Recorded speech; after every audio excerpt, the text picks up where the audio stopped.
వెంకటేశ్వరరావు. నేను ఆంధ్ర రాష్ట్ర రెల్లి కులాల సంక్షేమ బతకడం తప్ప ఏమీ తెలియని పరిస్థితుల్లో మేము ఈ యొక్క ఆంధ్ర రాష్ట్రంలో 15 లక్షల పైబడి ఆంధ్ర రాష్ట్రం మొత్తం నివాసం ఉన్నాము. మా రెల్లి కులస్తులు ఎలక్షన్ వస్తే అవగాహన లేక ఓట్లు వేయడానికే తప్ప మా అవకాశాలు ఇది మాకు కావాల్సింది అని చెప్పేసి అడిగే అవగాహన కూడా లేని పరిస్థితుల్లో అన్ని కులాల వారు ఈ రాష్ట్రంలో ఈ సమాజంలో రాజకీయంగా ఆర్థికంగా అన్ని రకాలుగా డెవలప్ అవుతూ ఉన్నారు. అందులో భాగంగా కూటమి ప్రభుత్వానికి మొన్న జరిగిన ఎలక్షన్లో మా రెల్లి జాతి రెల్లి ఉపకులాల జాతి మొత్తం కూడా కూటమి ప్రభుత్వానికి ఎంతో సపోర్ట్ చేశాము. కారణం ఏంటంటే మా కూటమి ప్రభుత్వం కానీ వచ్చినట్టయితే మీ రెల్లి జాతికి ఉన్న సమస్యలన్నీ కూడా మా కూటమి ప్రభుత్వం ద్వారా పరిష్కారం చేస్తామని కూటమి ప్రభుత్వంలో ఉన్న లీడర్లందరూ కూడా మా జాతి నాయకులకు మా గల్లీకి వచ్చి హామీ ఇవ్వడం జరిగింది.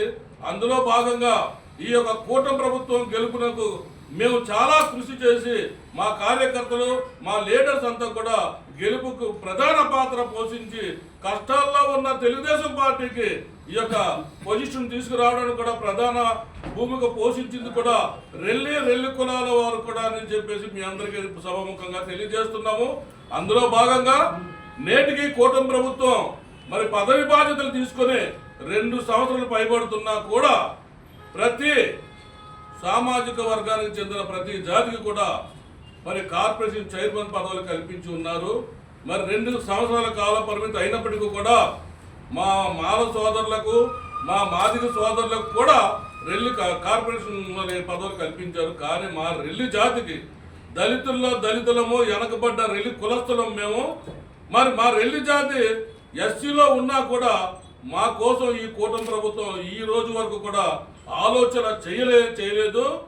మరి రాష్ట్ర ప్రభుత్వ అధికారులు గౌరవ ముఖ్యమంత్రి వర్యులు నారా చంద్రబాబు నాయుడు గారు ఒక్కసారి మా రెల్లి జాతి కోసం ఆలోచన చేసి అన్ని వర్గాలకు మరి ముఖ్యమంత్రి వర్యులు న్యాయం చేస్తూ వస్తున్నారు.